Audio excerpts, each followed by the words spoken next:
Good morning, happy Sunday, or for those of you who definitely this would apply to, happy Mother's Day, everyone. Or as personally I refer to as the OG International Women's Day, but that's just me.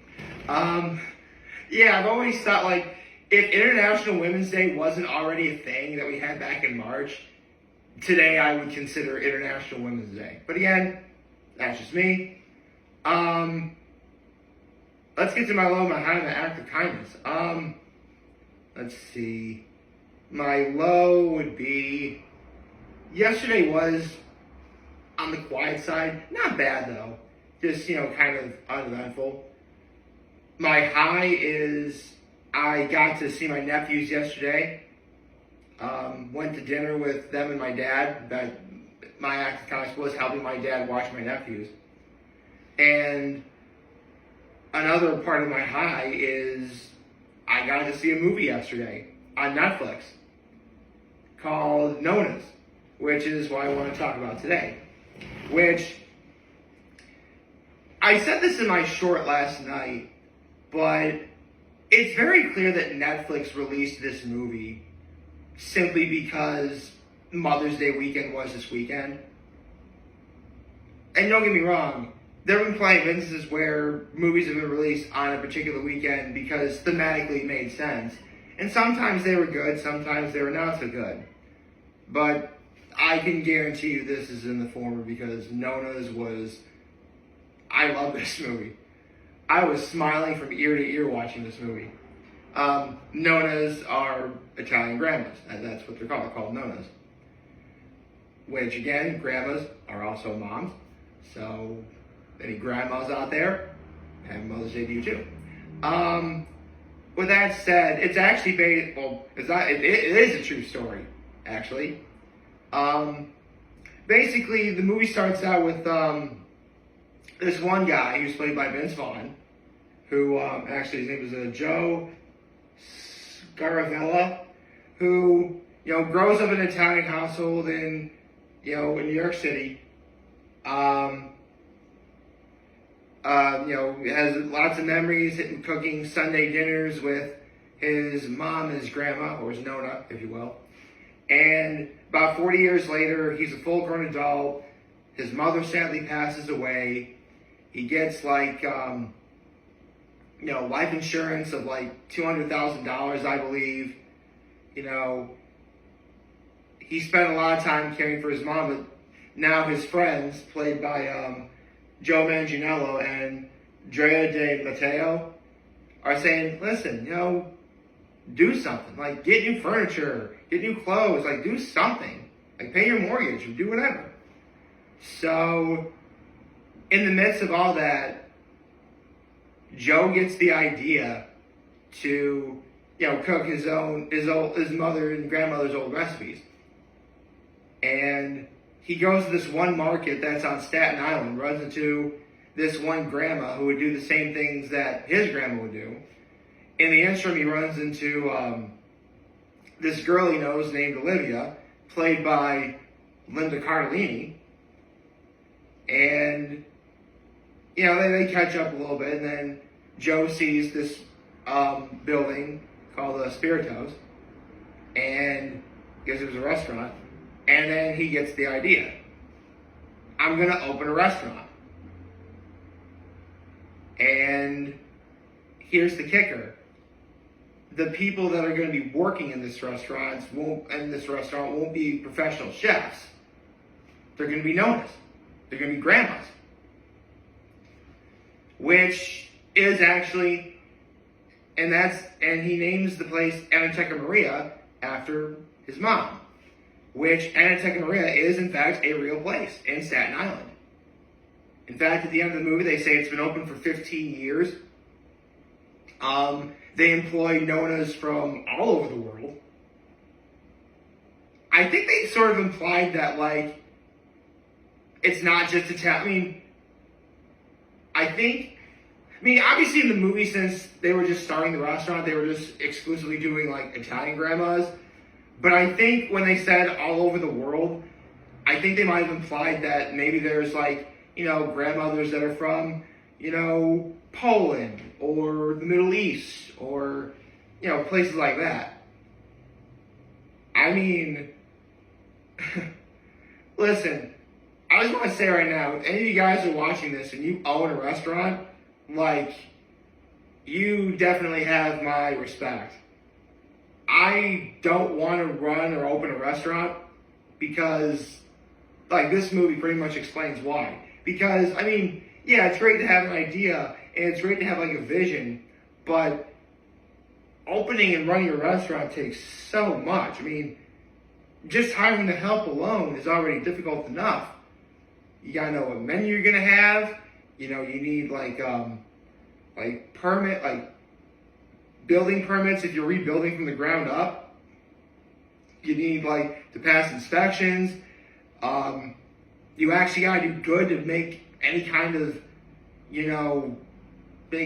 profit. It's really hard. And I think the movie does a solid job of expressing that, the things that can in fact go wrong. There's literally one part where, and I kid you not, a sheep's head catches on fire and burns some of the wall. So therefore, they don't pass inspection the first time. Although it's implied that the guy was inspecting them as kind of a crook. So, I guess you can't have pie convenience without sacrifice. Point is, running a restaurant is really hard. It's really hard with just, getting actual professional chefs to do the cooking for you.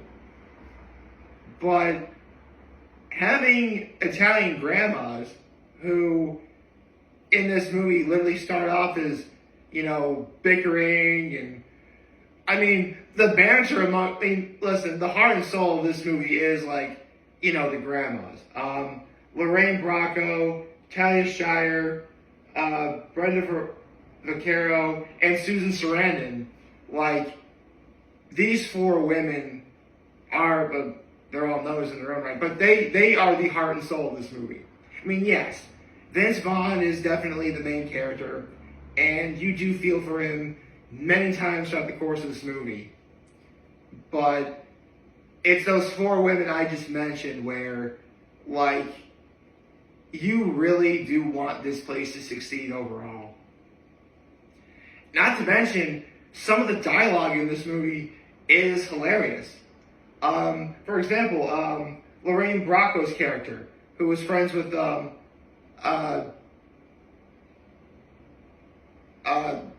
Joe's mom. Joe's don't do it for me, do it for my mom. And she's you're using Catholic guilt on me.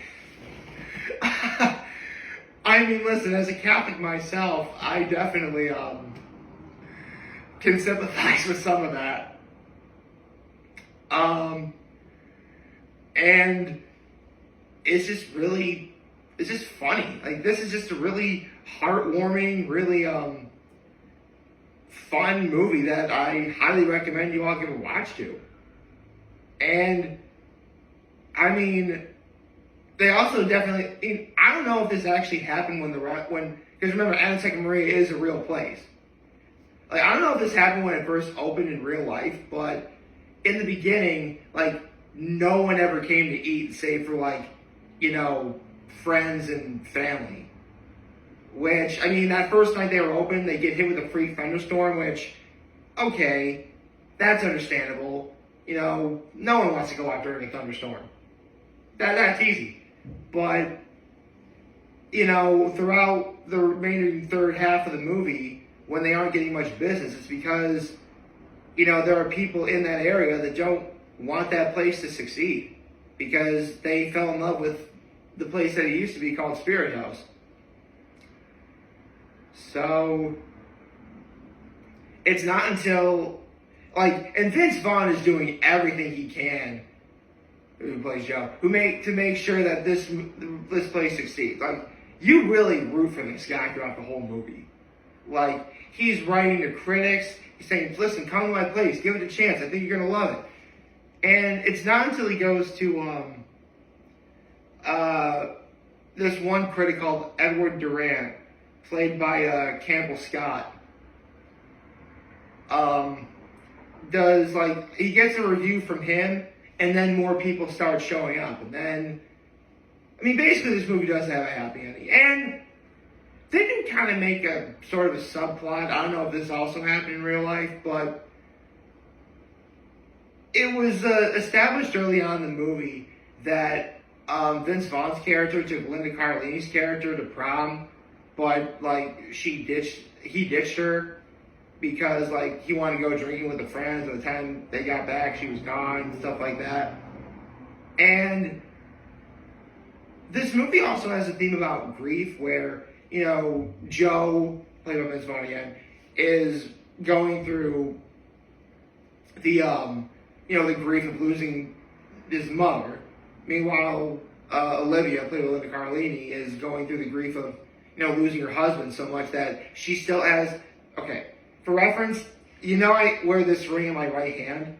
If I was wearing it on my left hand, that would signify that I'm either engaged or married. Her character still has her ring on her left hand. Even though her husband did pass away years ago, she still has that grief. She still has that guilt. But by the end of the movie, she warms up to Joe and, they get together. Which, I just want to say a few things. Obviously, I mentioned the four women, who were playing the Nonnas. They are phenomenal. They're the heart and soul of this movie. I would watch this movie again just to see them do their thing. But Vince Vaughn, it's been a good while since I've seen a Vince Vaughn movie where not only was he the main character, but he's clearly carrying. He was great in movies like Hacksaw Ridge and Wedding Crashers, but this is probably the first time I've ever actually seen a movie that he is soloing this. He is carrying this movie all the way through, and that guy doesn't get enough credit for what he does. I truly do think he's beginning the second half of his career. And, I mean, listen, the coolest thing ever is if the man won an Oscar, which I hope he does. I really hope he does. And also, Linda Cardellini. I mean, listen, people of my generation most likely will remember Linda Cardellini for playing Velma in those horrible live-action Scooby-Doo movies, which, yeah, those movies are bad, but give credit where credit's due. It brought those, at the time, young actors like Linda Cardellini, Matthew Lillard, Freddie Prinze Jr., it brought them to the spotlight. And to a slightly lesser extent, Sarah Michelle Gellar, but she was already Buffy the Vampire Slayer. So, yeah, we can... But I'd say in the last, 15 years... Actually, come to think of it, everyone from that original, live-action Scooby-Doo cast has gone on to have pretty solid careers overall. I mean, Matthew Lillard himself did such a great job doing Shaggy in the movies. He's the current voice of Shaggy in anything Scooby-Doo related. That's pretty cool. Sarah Michelle Gellar, I mean, just mentioned she was Buffy the Vampire Slayer, but she's doing a lot of other stuff too. She's been in stuff like Star Wars Rebels. I think she's in that one show about a werewolf. I forget what it's called, I'm sorry. Freddie Prinze Jr., same thing. He was also in Star Wars Rebels, and he's doing other stuff as well. But of the things I've seen that cast do, in terms of having great careers afterwards, Linda Cardellini is probably the person I've seen the most, because, I mean, she was Wendy in Gravity Falls. She was CJ in Regular Show. She's done a whole bunch of stuff in the Marvel Cinematic Universe. She was in Guardians of the Galaxy Volume 3. And she's great in this movie. Here's the thing. I didn't start liking girls until, mid-2003, mid-2003, 2004. So when those Scooby-Doo movies came out, I didn't really see, the appeal of, beautiful young actors or whatever. But now I'm like, okay, I definitely see that. Okay, I get it now. for the record, mid-2003, I was 13 years old. So, yeah, I was 13 years old when I officially started liking girls. Full stop, I always knew I was going to like girls, but, you know, it wasn't until I was 13 I thought it was okay for me to say out loud. Which, I mean, yeah. Don't know why I threw that out there. But, yeah. This movie was fun. It was funny. It tugs your heartstrings in certain areas. It makes you really want to be with your family. It definitely makes me want to go call my mom and tell her I love her, which I'm going to be doing after I finish this video. Wish her happy Mother's Day. And yeah, if you guys have Netflix, give this movie a watch. It's getting, I mean, actually, what does that have on Rotten Tomatoes? Let me look it up real fast. By the way, my computer's right here. That's awesome. This is why I'm glad I have this chair. I can reach my computer.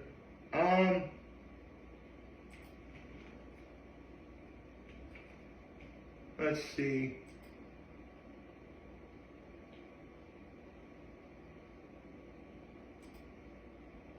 We can load. Okay, an 81% Rotten Tomatoes. Okay. It's got 81% Rotten Tomatoes. That's a great score overall. 78% audience score. So, okay.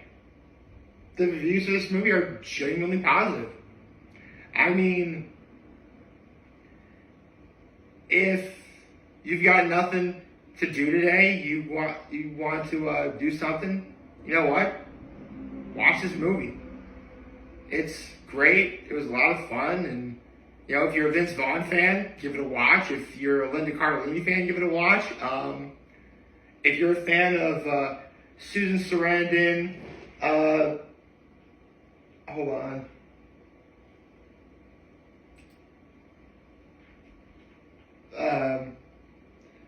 I literally have like all the actors. Yeah, if you're a fan of Susan Sarandon, Lorraine Bracco, Talia Shire, or Brenda Vaccaro, you know what? Watch this movie. I mean, something. I looked at the ages of some. I mean, Susan Sarandon's 78 years old, which that's already crazy enough. But Brenda Vaccaro, she's 85 years old, and she was really great. I mean, not that age. I mean, I don't want to be that guy that says age is just a number, but man, like this cast is like solid. It is. I mean, seriously, like, you know what you guys should do? If you have Netflix, go visit, if you're able to, go see your mom and watch this movie. Because you know what? I think that's what I'm going to do today, provided nothing else happens. I hope you like this video. If you like, share our YouTube channel, also follow me on social media. As always, I'm very homemade this video for all of you guys who watch Enjoy for them. We have a wonderful, wonderful, wonderful Sunday to all the moms, grandmoms, great-grandmoms, Dogmoms, Catmoms, Godmoms. Happy Mother's Day. I hope you take this day to enjoy yourselves. I hope you understand how much you're loved by your family members, how much you're appreciated by your family members. I got my mom flowers and candy already, in case anyone's wondering what I did for my mom. I'm going to go call my mom, wish her happy Mother's Day, tell her I love her, I'm going to see her later today. That's my plan for the moment. Yeah, we're cool.